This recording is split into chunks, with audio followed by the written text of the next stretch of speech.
벌써 두 번째지? 역시 너밖에 없어. 내일은 우리 기념일이잖아. 그녀는 내 아내는 그렇게 웃으며 말했다. 하지만 그 옆에 앉아있던 사람은 내가 아니라 내 형이었다. 사람은 자신이 가장 믿었던 존재에게서 무너질 때 진짜로 끝난다. 그날 나는 단지 이틀 일찍 집에 돌아왔을 뿐이었다. 그 사소한 일탈이 내 삶의 모든 균형을 무너뜨릴 줄은 꿈에도 몰랐다. 서울 북촌, 우리 가족이 운영하던 오래된 한옥 게스트하우스. 겉보기엔 평온하고 고요한 공간이었지만 그 속에 숨겨져 있던 것은 오래전부터 골마있던 균열이었다. 결혼 4년 차. 아내는 항상 조용했고 불만 한마디 없이 내 옆을 지켰다. 그러나 나는 몰랐다. 그녀의 침묵 속에 감춰진 진짜 감정. 그녀의 눈빛이 점점 다른 방향을 향하고 있었음을. 그리고 그날 나는 내 두 눈으로 봤다. 아내가 내 형과 함께 웃고 있는 모습을. 그녀의 목소리는 나직했고 형의 웃음은 다정했다. 내가 알던 그들은 아니었다. 내가 믿고 쌓아온 가족이라는 울타리는 그날 이후 아무 의미가 없어졌다. 숨을 죽이고 지켜봤다. 분노도 눈물도 없었다. 그저 기록했다. 모든 것을. 어떤 진실은 말보다 영상이 더 적나라하다. 그리고 어떤 상처는 이해나 용서로 치유되지 않는다. 다른 누구도 아닌 가족이 저지른 배신. 그리고 나는 조용히 복수를 준비했다. 법적으로, 철저하게, 감정 없이. 그들이 그린 비열한 연극의 막이 오르고 나는 객석이 아닌 무대 위로 올라섰다. 진실을 밝히고 대가를 치르게 하는 것. 그게 내가 할 수 있는 최소한의 정의였다. 하지만 끝은 어디일까? 다 무너진 가족 안에서 과연 나는 다시 시작할 수 있을까? 이야기는 그 조용한 한옥의 어느 오후로 돌아간다. 결말은 여러분의 예상을 완전히 뒤엎을지도 모릅니다. 여러분의 생각은 어떠셨나요? 댓글로 꼭 남겨주세요. 구독과 좋아요도 잊지 마시고 방탐정의 이중 파일과 함께 더 놀랍고 흥미로운 이야기 속으로 떠나봐요. 네, 연기됐다고요? 수화기 너머에서 들려오는 관광과 담당자의 목소리는 어딘가 조심스러웠다. 격식 있게 미안하다는 말을 건넸지만 어쩐지 끝자락에는 얇은 웃음기가 묻어 있었다. 무안함인지 당황함인지 알 수 없는 뉘앙스였다. 나는 잠시 멍하니 전화를 들고 있다가 고개를 천천히 끄덕였다. 그래, 뭐 그럴 수도 있지. 이 바닥에서 답사나 교류회 같은 건 절반은 일정대로 흘러가는 경우가 드물다. 바뀌고 연기되고 없어지고 일정이 흔들리는 건 일상이었고 나는 이미 여러 번 겪어온 일이었다. 그래서 그 상황도 그저 피식 웃으며 넘길 수 있었다. 결국 나는 예정보다 이틀 일찍 한옥 게스트하우스로 복귀하게 되었다.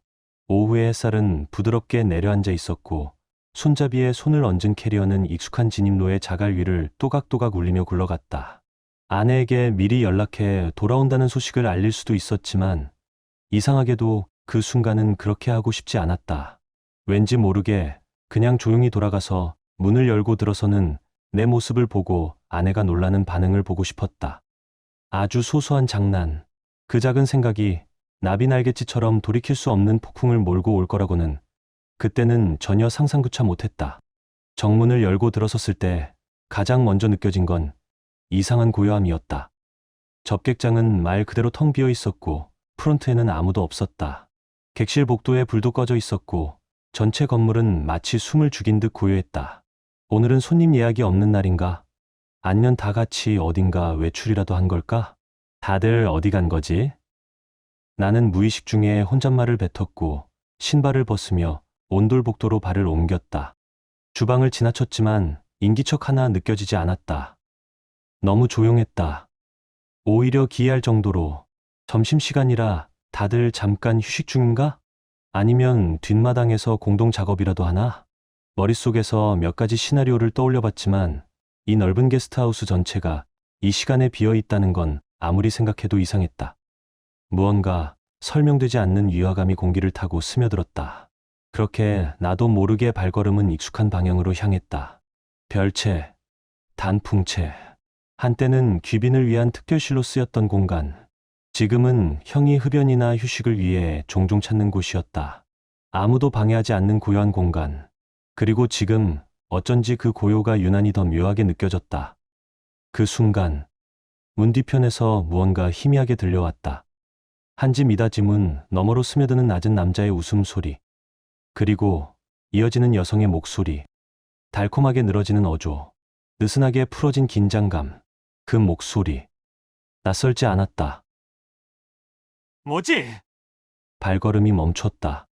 아니다. 멈췄다기보단 얼어붙었다는 표현이 더 정확했다. 그 목소리. 내가 가장 잘 아는, 그리고 지금 이 순간 가장 믿고 싶지 않은 그 목소리. 이세진. 내 아내였다. 그녀의 목소리는 문 너머로 낮게 퍼졌고 안쪽에서 들려오는 또 다른 웃음소리와 섞여 있었다. 두 사람은 마치 아무도 들을 리 없다는 듯이 무방비한 채로 담소를 나누고 있었다. 그 속도, 그 말투, 그 분위기. 익숙하면서도 낯설었다.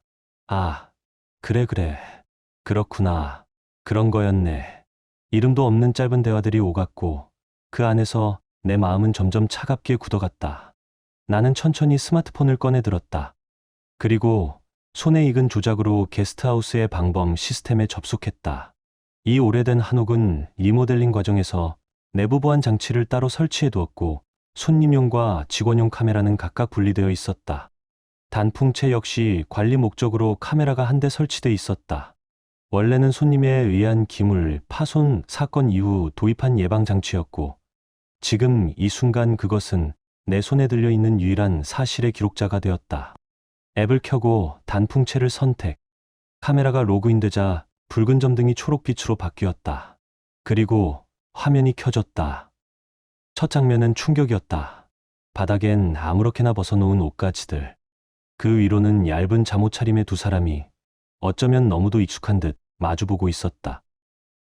형, 그리고 아내. 형은 느긋하게 웃고 있었고 아내는 그 앞에서 내가 단 한 번도 본 적 없는 표정을 짓고 있었다. 나른하고 부드럽고 심지어 장난기마저 서려 있는 눈빛. 그녀의 뺨은 붉게 물들어 있었고 발끝은 형 쪽으로 향해 얽혀 있었다. 나는 피식 작게 웃었다. 말 그대로 코웃음을 쳤다. 아무 말도 안 했구나. 그동안 그 말은 혼잣말이었다. 그리고 나는 말없이 녹화 버튼을 눌렀다. 그들의 움직임과 대화는 이어폰 없이도 생생히 들려왔다. 벌써 두 번째지? 역시 너밖에 없어. 내일은 우리 기념일이잖아. 기념일? 나는 멍하니 화면을 응시한 채 머릿속을 뒤적였다. 그렇다. 며칠 후면 나와 그녀의 결혼기념일이었다. 네 번째 맞이하는 날. 그러나 그 의미는 이미 아무것도 아니게 되어버린 것 같았다. 지금 이 화면 속의 그녀는 내가 결혼한 그 사람이 아니었다. 우리는 4년 전 그렇게 결혼했다. 누구 하나 특별한 계기가 있었던 건 아니다. 게스트하우스 일을 함께 도우며 자연스럽게 가까워졌고 말없이 서로의 리듬에 익숙해졌다. 격정적인 사랑도 눈부신 로맨스도 없었다. 그렇다고 해서 싸움이 잦았던 것도 아니었다. 그저 조용히 흘러가는 강물처럼 살아왔다. 세진은 늘 묵묵했다. 아침이면 누구보다 먼저 일어나 객실에 요리를 정돈했고 나는 출근 전에 온수기의 온도를 체크하는 게 일상이었다. 거창한 대화도 애정 표현도 드물었지만 나는 그 조용한 일상이 곧 부부의 모양이라고 믿었다. 그리고 나는 그 평온한 얼굴 너머로 숨겨진 그녀의 내면을 굳이 들여다보려 하지 않았다. 그건 믿음이었고 동시에 나태함이었다. 아내라는 틀 속에 그녀를 가둔 채 나는 그렇게 안심하고 있었던 것이다. 하지만 지금 이 화면 속 그녀는 내가 알던 이세진이 아니었다. 늘 말없이 일만 하던 그녀가 형 앞에서는 볼을 붉히며 웃고 있었다. 심지어 발끝을 얽으며 장난까지 치고 있었다. 그 표정은 너무도 다정했고 가볍게 느껴질 정도로 편안했다. 나는 화면을 뚫어져라 응시했다. 익숙한 얼굴인데 너무도 낯설었다. 그때 또다시 들려왔다. 짧고 날카로운 말들. 한없이 가벼운 대화가 나의 귓가를 찢었다. 두 번째는 끝났고, 응, 즐거웠어. 다행이네. 다들 뒤뜰 작업 나가 있어서. 그 어떤 독설보다 날카로웠다. 이런 식의 안도감이, 이런 식의 미소가 가슴 어딘가 깊숙한 곳을 냉정하게 도려냈다. 그 말투는 연인끼리나 주고받는 서로만이 세상의 중심인 양 속삭이는 방식이었다. 하지만 그 연인은 내가 아니었다. 잠시 후 형이 천천히 허리끈을 조여매고 차를 따르기 시작했다. 아무렇지 않은 듯한 그 동작은 이 공간에서 나가려는 준비처럼 보였다. 그러나 바로 그 순간 화면 속 형의 시선이 갑자기 정면을 향했다. 카메라의 상태등, 초록색 불빛. 그는 누군가가 이 장면을 보고 있다는 걸 알아챈 것이다. 설치된 카메라의 존재를 알고 있었는지는 모르겠지만 그 직감은 분명했다. 시선이 정확히 이쪽을 꿰뚫고 있었다. 다음 동작은 믿기 어려울 만큼 급작스러웠다. 형은 갑자기 전혀 맥락 없이 세진을 강하게 밀쳐냈다. 마치 누군가 보고 있다는 걸 인지한 후 상황을 바꾸려는 연출처럼. 너무도 부자연스럽고 인위적이었다. 세진은 중심을 잃고 뒤로 넘어졌고 기둥 옆에 장식에 복부를 부딪힌 채 허리끈이 풀어진 몸으로 그대로 축 늘어졌다. 그녀의 몸은 바닥에 고요히 놓였다. 시간이 느리게 흐르기 시작했다. 슬로모션 같았다. 공기마저 멎은 듯했다. 형은 잠시 멈춰 서 있다가 한 손으로 허둥지둥 옷을 움켜쥔 채 뒷문을 향해 달려나갔다. 맨발이었다. 그는 뒷마당의 나무에 얼굴을 찍고 발목을 삐끗하며 비틀거리며 사라졌다. 나는 그 모든 장면을 조용히 지켜봤다. 어떤 말도 어떤 감정도 없었다. 화가 나지도 않았고 눈물이 나지도 않았다. 단지 무대의 커튼이 내려간 뒤의 정적처럼 모든 것이 정지된 듯 느껴졌다. 그리고 갑자기 배에서 소리가 났다. 아, 그러고 보니 오늘 아무것도 안 먹었네. 내가 무슨 말을 했는지도 잘 몰랐다.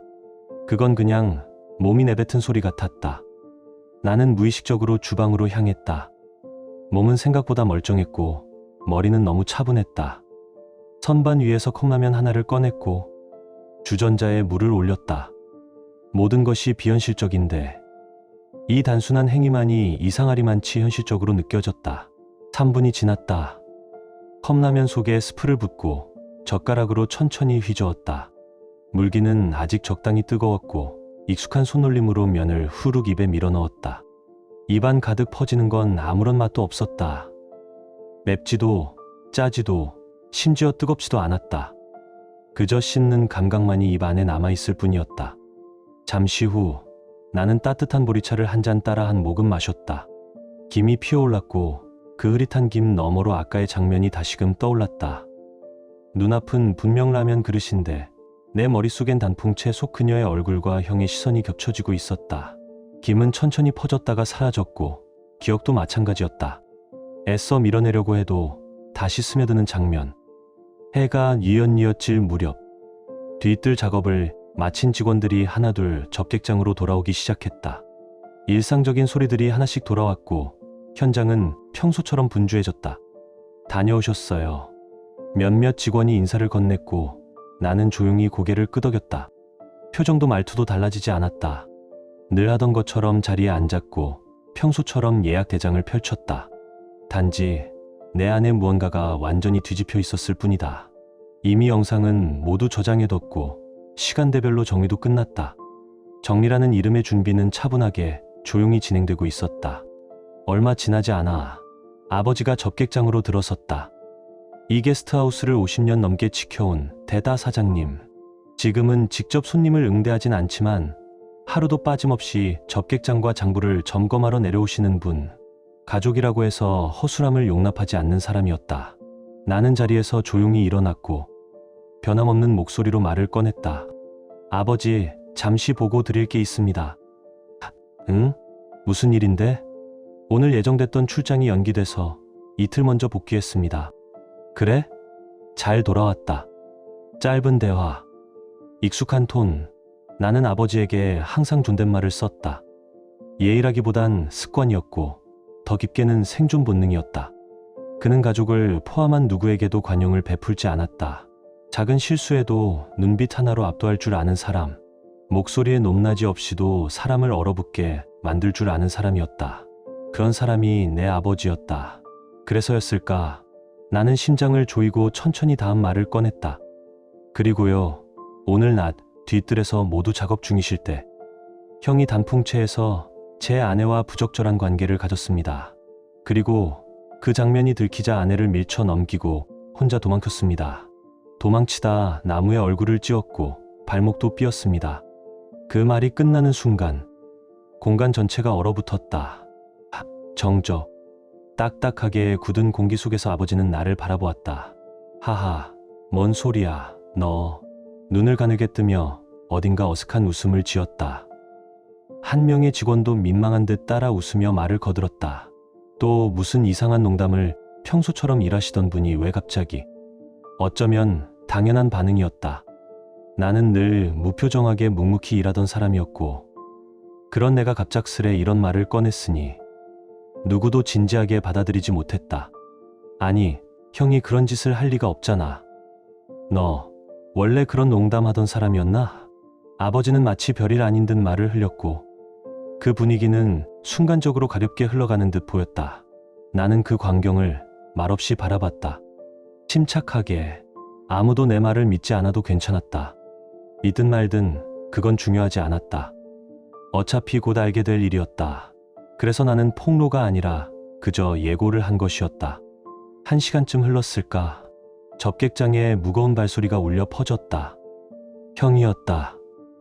얼굴에는 긁힌 자국, 이마에는 땀이 맺혀 있었고 왼쪽 다리는 절뚝거리고 있었다. 그 모습을 보는 순간 공간의 공기가 바뀌었다. 직원들의 표정이 하나둘 굳어갔다. 형님, 괜찮으세요? 누군가 조심스럽게 물었지만 형은 대답도 없이 무표정하게 뒷방으로 사라졌다. 조금 전까지만 해도 농담처럼 들리던 내 말이 단숨에 현실로 내려앉는 순간이었다. 아버지의 얼굴도 점점 굳어졌다. 말없이 침묵만이 이어졌지만 눈빛만으로도 분위기는 달라져 있었다.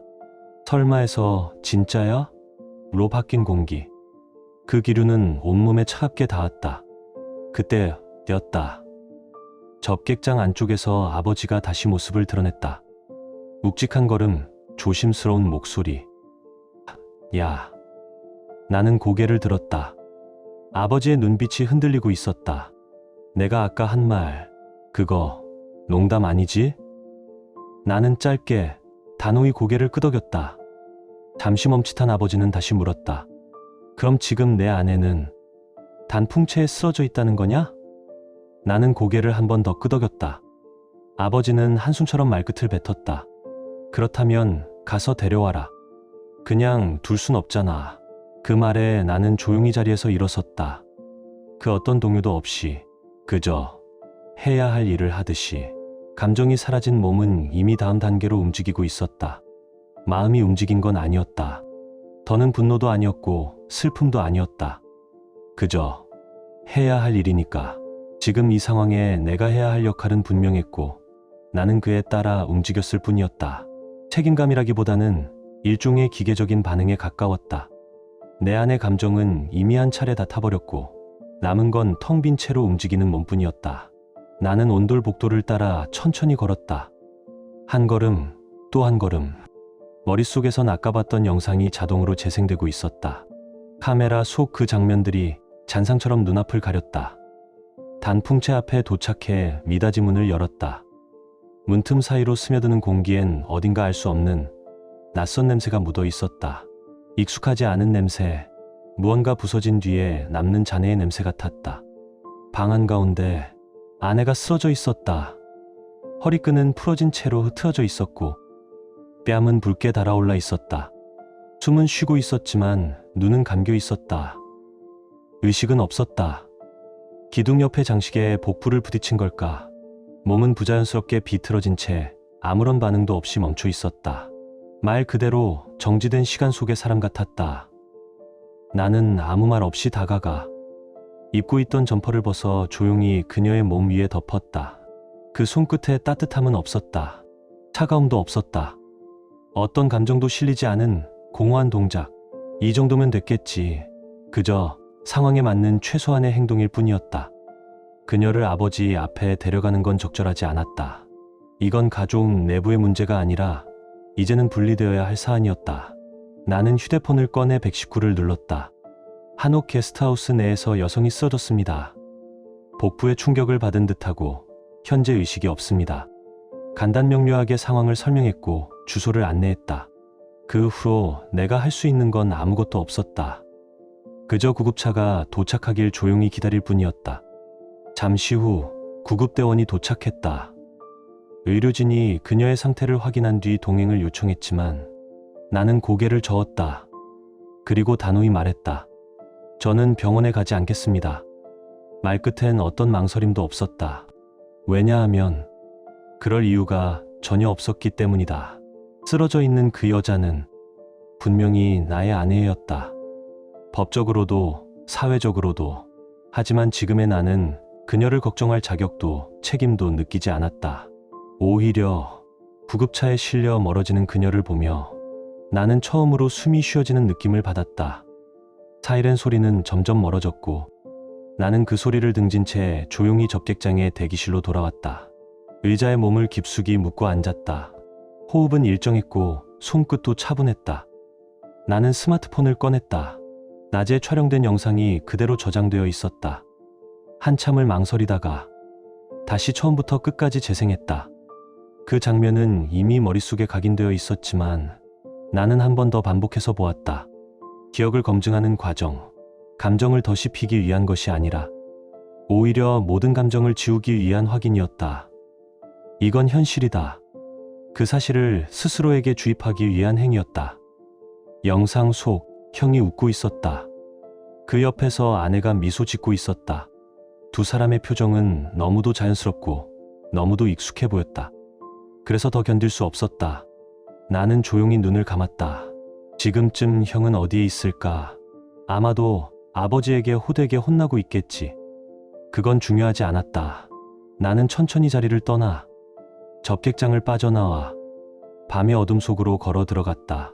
그저 혼자 있고 싶었다. 다음 날 아침, 무작정 걷다 보니 발길은 동네 구멍가게 앞에서 멈췄다.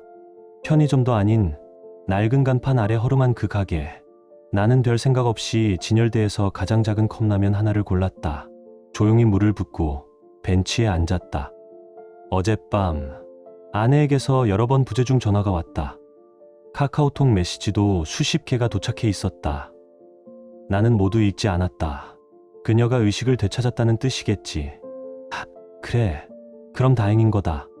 나는 그렇게 생각했다. 딱 그 정도였다. 그때 다시 전화벨이 울렸다. 화면에 뜬 이름은 이상무. 장인어른이었다. 잠시 망설이다가 전화를 받았다. 수화기 너머로 귀를 찢을 듯한 고성이 터졌다. 너 왜 병원에 안 와? 그 목소리에는 분노만이 아닌 절박함과 불안이 뒤섞여 있었다.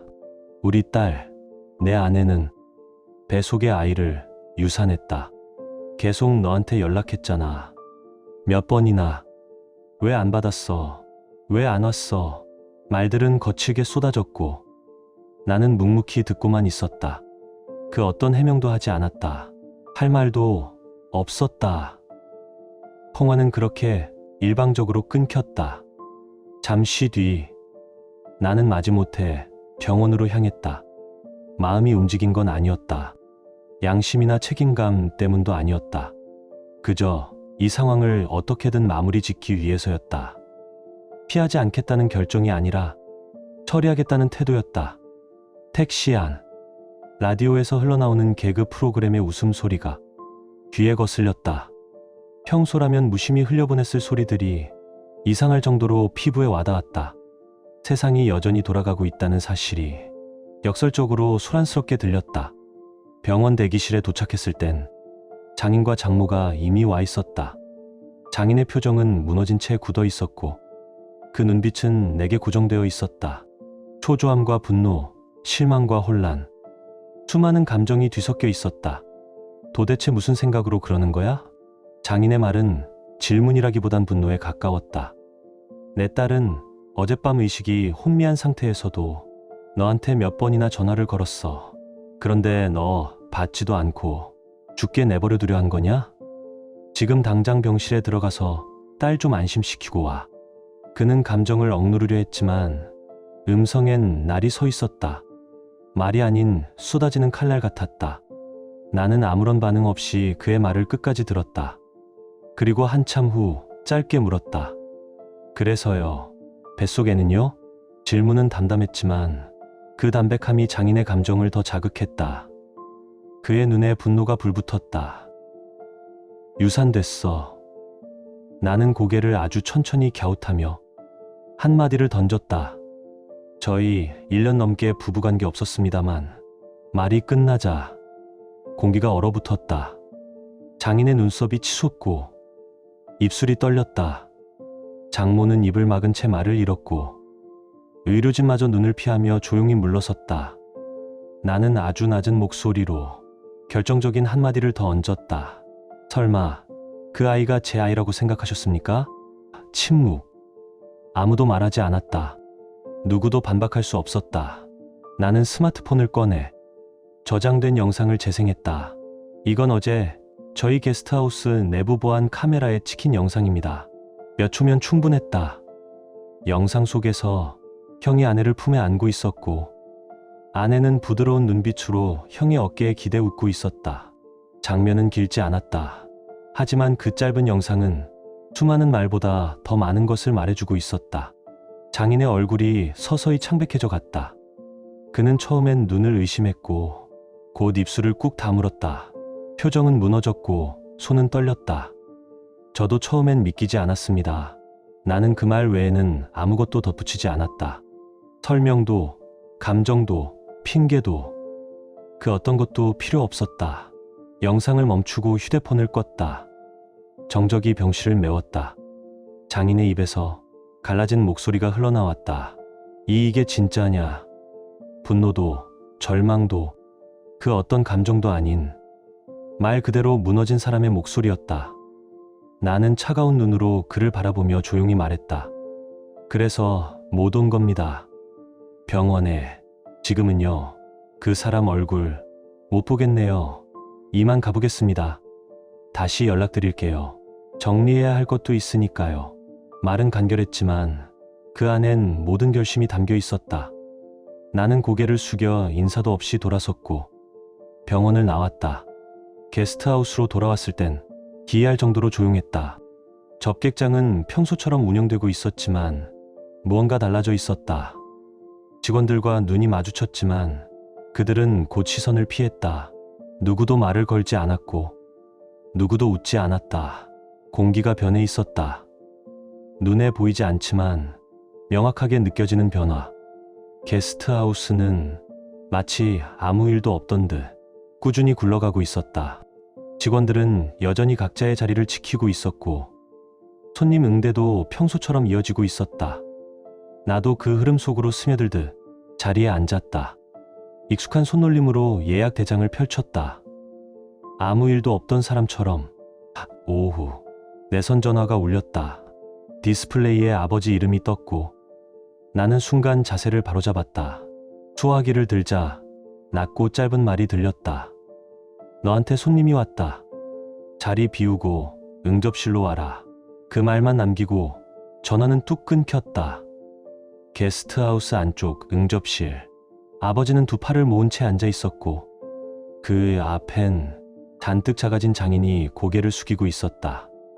불과 몇 시간 전 그토록 고함치던 남자가 지금은 전혀 다른 얼굴이었다. 딸이 잘못했다는 걸 확인했습니다. 직접 물어봤습니다. 정말 죄송합니다. 그래도 저 혼자라도 지금 당장 사죄해야 할 것 같아서 찾아왔습니다. 말을 잇던 장인의 목소리는 점점 떨렸다. 그 얼굴은 어딘가 늙어 보였다. 나는 딱 한마디를 꺼냈다. 저희 이혼할 겁니다. 그 말로 모든 걸 정리하듯 말하고 나는 스마트폰을 꺼내 미리 접촉해 두었던 변호사에게 전화를 걸었다. 장인은 고개를 떨군 채 아무 말도 하지 않았다. 변호사를 통한 협의 날짜는 3주 후로 정해졌다. 그 사이 응접실의 공기는 더욱 무겁게 가라앉았다. 아버지는 장인의 얼굴을 정면으로 바라보며 말했다. 이제 돌아가시오. 그 말투엔 감정이 실리지 않았다. 다만 명확한 선긋기가 느껴질 뿐이었다. 이어서 목소리를 낮춰 조용히 물었다. 하나만 묻지. 당신이 말한 성이라는 건 대체 뭐요? 장인은 입을 뗄듯 말듯 망설이다가 결국 아무 말도 하지 못했다. 대신 애매하게 일그러진 어색한 미소만 떠올렸다. 잠시 후 장인은 도망치듯 발걸음을 옮겨 응접실을 빠져나갔다. 그 뒷모습에는 무거운 패배감만이 드리워져 있었다. 그날 저녁 나는 접객장으로 돌아갔다. 그때 문득 떠오른 생각. 그러고 보니 형이 안 보인다. 밤이 되자 한옥의 뒷문 너머로 낮게 떨리는 소리가 들려왔다. 살며시 들여다보니 사계체의 툇마루에 형이 웅크리고 앉아 있었다. 얼굴은 붓고 입술은 터져 있었으며 왼쪽 눈가는 붉고 시퍼렇게 멍들어 있었다. 가까이에 있던 젊은 직원 하나가 낮은 목소리로 말했다. 어젯밤 대사장님께 정말 세게 맞으셨어요. 그 뒤로 계속 저렇게? 그건 분명 사실 같았다. 형은 아버지에게 추궁당했고 한마디 반박도 못한 채 주먹을 맞았다는 것이다. 이미 형은 장남이 아니었다. 게스트하우스의 모든 권한은 박탈되었고 가업에서도 배제된 듯했다. 마치 존재하지 않는 사람처럼 아무도 언급하지 않았다. 아무도 그를 보지 않는 듯했다. 자업자득, 인과응보, 그 말이 불현듯 떠올랐다. 하지만 나는 형을 보면서 아무 감정도 느끼지 못했다. 불쌍하다고도 잘됐다고도 느껴지지 않았다. 그저 철저히 무시했다. 나는 방 안에 틀어박혀 3주 후를 대비해 조용히 준비를 이어갔다. 그리고 협의 당일, 장소는 로펌의 회의실, 마룻바닥 위 다다미 2장 크기의 좁은 방, 서로의 숨소리가 느껴질 만큼 가까운 거리. 그 안에는 나, 이세진, 형 정윤석, 형수 김지윤, 그리고 내가 의뢰한 변호사가 있었다. 방 안을 감싸고 있던 건 차디찬 침묵뿐이었다. 아내는 수척한 얼굴로 고개를 떨군 채 앉아 있었고 원피스 밑으로 보이는 복부에는 통증을 막기 위한 압박 복대가 감겨 있었다. 형은 여전히 발을 절뚝이며 들어섰고 얼굴에 남은 상처를 감추듯 계속 고개를 돌리고 있었다. 그 누구의 얼굴에서도 각오란 걸 찾아볼 수 없었다. 형수만이 2손을 무릎 위에 올린 채 조용히 앉아 있었다. 변호사가 입을 열었다. 오늘은 이혼 및 위자료 관련 정식 협의를 위해 모인 자리입니다. 나는 천천히 스마트폰을 꺼내 노트북에 연결했다. 모두가 말없이 그 움직임을 지켜보고 있었다. 재생 준비 완료. 재생 버튼을 누르자 단풍채 내부 영상이 화면에 떠올랐다.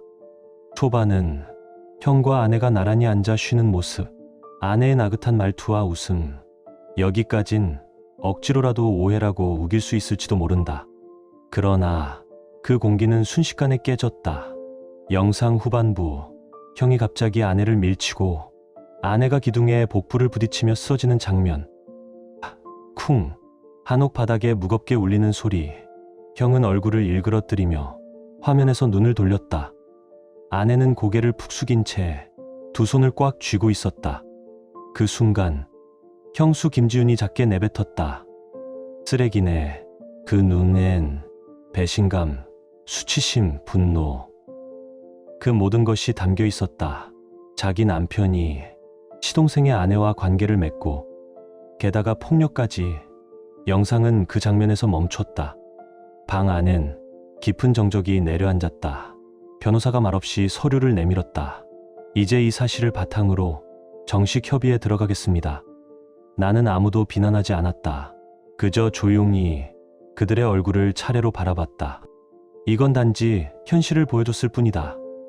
속으로 그렇게 되뇌었다. 이 자리에 감정은 필요 없다. 이 자리에 있는 건 사람 사이가 아니라 정산이다. 접객장과 같다. 계산이 맞으면 끝이고 부족한 건 그에 맞게 채워 넣을 뿐이다. 협의는 종반으로 접어들었다. 증거 영상은 이미 모두의 머리와 귀에 각인되어 있었다. 더는 사실 여부를 따질 필요도 없었다. 이제 남은 건 각자의 계산서다. 변호사는 차분히 서류를 넘기며 이행 조건들을 조목조목 읽어내려가고 있었다. 그때였다. 갑자기 아내가 입을 열었다. 제발 말이라도 들어줘. 목소리는 갈라져 있었고 곧 울음이 터질 듯했다. 그리고 그 다음 눈물을 뚝뚝 흘리며 내 쪽으로 몸을 숙였다. 나 당신하고 이혼하기 싫어요. 방 안의 공기가 굳어졌다. 하지만 그녀는 멈추지 않았다. 진심이 아니었어요. 난 계속 당신을. 그 순간 형이 말을 덮든 목소리를 높였다. 나도 마음은 당연히 아내한테 있었어. 나는 그녀를 정말 사랑해서 그런 게 아니라 누구도 듣지 않았다. 누구도 믿지 않았다. 애초에 그 말은 할 상대조차 잘못된 것이었다. 나는 손에 들고 있던 찻잔을 한 모금 들이킨 뒤 차갑게 입을 열었다. 누가 먼저 꼬셨든 진심이었든 말든 그딴 건 이제 상관없어. 너희들 정이라는 게 뭐냐? 아내의 목소리가 멈췄다. 나한테 중요한 건 부부로 쌓아온 신뢰였다. 그걸 짓밟아버린 순간 정이고 뭐고 다 끝난 거야. 잠시 말을 멈췄다. 그리고 다시 조용히 말을 이었다. 마음은 아내에게 있었다고? 그게 진심이냐? 내가 진짜 우리 형이 맞냐? 믿을 수가 없다. 마음은 아내, 몸은 내 아내? 진짜로. 그 구조. 들어도 듣기 역겹다. 형은 점점 작아졌다. 몸도, 목소리도, 시선도. 방 안의 온도가 얼어붙었다. 그때 형수가 한번 작게 코웃음을 쳤다. 그 눈빛은 형을 완전히 단념한 사람이 짓는 눈이었다. 나도 당신들한테 막대한 위자료 청구할 겁니다. 지옥에나 떨어지세요. 그 말 이후 나는 자리에서 천천히 일어났다. 고개를 낮게 숙이며 말했다. 저는 이만 가보겠습니다. 이후 절차는 변호사께서 진행하실 겁니다. 그렇게 말하고 회의실 문 쪽으로 걸음을 옮겼다. 아무도 붙잡지 않았다. 식은 찻잔만이 남은 방 안에 아내의 훌쩍이는 소리만이 뚝뚝 떨어졌다. 그건 이미 끝난 관계의 마지막 잔영이었다. 며칠 뒤 변호사 사무실을 통해 이혼 서류에 도장이 찍혔다. 절차는 조용히 차분하게 마무리되었다. 전 아내는 게스트하우스를 나갔다. 친정집으로 돌아가는 줄 알았지만 그조차도 받아들여지지 않았다고 들었다. 짐을 정리한 그녀는 혼자 조용히 마을을 떠났다. 유산의 후유증으로 인해 복부 내 손상이 남았고 앞으로 장시간 노동이나 힘든 일은 어려울 거라는 진단을 받았다고 한다. 위자료, 분할로 내도 될까요? 그녀가 보낸 카톡. 나는 불가합니다. 짧게 답했다. 불쌍하다는 감정도, 당연하다는 감정도 더는 남아있지 않았다. 한편 형은 부정행위에 대한 책임으로 이혼당했고 아버지에게도 의절당했다. 가업의 후계자 자리는 박탈당했고 모든 사회적 위치에서도 밀려났다. 형수는 그 후 이혼 서류를 정식으로 제출했고 아이를 데리고 친정으로 돌아갔다고 한다. 작은 마을은 반응이 빠르다. 형은 이곳의 장남으로 얼굴이 알려져 있었던 만큼 소문은 삽시간에 퍼져나갔다. 거래처도 단골 손님들도 그를 외면했다. 오랜 시간 쌓아올린 게스트하우스의 신뢰도 흔들리기 시작했다. 형이 담당하던 주요 기업 중 하나는 계약을 돌연 취소했다. 그 신뢰를 쌓는데 몇 년이 걸린 건데 아버지가 작게 중얼거렸던 그 말은 무겁게 가슴을 짓눌렀다. 가족이 지켜야 할 가게. 그러나 그 가족이 안에서부터 무너질 때 간판도 함께 무너진다. 형은 그 이후로 자취를 감췄다. 어디론가 멀리 떠난 것 같았다. 가능한 한 멀리 사라져 주길 바랄 뿐이다. 나는 접객장의 자리에 앉아 조용히 업무 일지를 넘겼다. 형과 전 아내가 작성해둔 과거 기록들. 그 위에 아버지의 지시대로 붉은 펜으로 줄을 그었다. 그 둘이 남긴 기록은 믿을 게 못 된다. 그건 마치 수독하는 작업 같았다. 가족 해체. 그걸 부수는 작업이 시작된 것이었다. 모든 것이 한 차례 끝났다. 몇 달 후, 나는 아버지로부터 별채 운영을 맡게 되었다. 예전에 형이 휴식 공간으로 쓰던 그 단풍채, 그곳은 완전히 새로 태어났다. 온돌 바닥을 걷어내고 다시 바닥을 깔았다. 벽을 새로 바르고 조명을 교체하고 배관을 정리하고 하나하나 손으로 다시 쌓았다. 더럽혀진 기억을 벗겨내듯 매일 땀을 흘리며 손을 놀렸다. 이름은 월백유의 바위라 지었다. 깊은 밤, 잠시 스치듯 나타나는 희미한 달빛의 색. 다시 시작하는 상징으로는 더할 나위 없는 이름이었다. 제오프는 봄의 초입, 지역 방송국에서 새 스타일의 숙소라며 취재를 오기도 했고, 예약은 나쁘지 않게 이어졌다. 불필요한 서비스는 줄이고 정말 필요한 것만 정성껏. 그게 지금의 나로선 보여줄 수 있는 가장 진심이었다. 저기 둘째가 운영 잘해. 근데 여긴 여긴대로 잘한다더라. 그런 소문이 조금씩 번지기 시작했다. 형은 여전히 그 후로 단 한 번도 나타나지 않았다. 전 아내도 이 마을을 떠나 어딘가 먼 곳에서 조용히 살아가고 있다고 들었다. 그래도 매달 말이면 고정된 액수의 위자료가 송금되고 있다. 어딘가엔 살아있겠지. 아버지는 현장에 복귀하셨고 나는 변함없이 별채의 접객장을 지킨다. 매일 아침 예약 대장을 펼치고 객실 상태를 점검하고 고객의 이름을 정성껏 써 내려간다. 웃으면서 넘길 수 있는 이야기가 아니었다. 그렇지만 끝낸 이야기로 만들지 않으면 앞으로 나아갈 수 없었다. 잃은 것도 있었지만 나는 이제 새 간판 아래서 다시 시작해보려 한다. 지금 당신의 마음은 어떤가요? 이야기를 읽으며 떠오른 감정이나 생각이 있다면 댓글로 나눠주세요. 당신의 진심 어린 한마디가 누군가에겐 큰 위로가 될 수 있습니다. 이 짧은 이야기 속에 작은 온기나 있고 진행 감정 하나라도 담겨 있었다면 그것만으로 이 이야기는 충분히 의미 있는 시간이었을 거예요. 좋아요와 구독 그리고 공유는 이런 따뜻한 이야기가 더 많은 사람의 하루에 조용히 스며들 수 있는 힘이 됩니다. 함께 해주셔서 고맙습니다. 당신의 하루에도 조용한 평안과 따뜻한 사람이 함께하길 진심으로 바랍니다.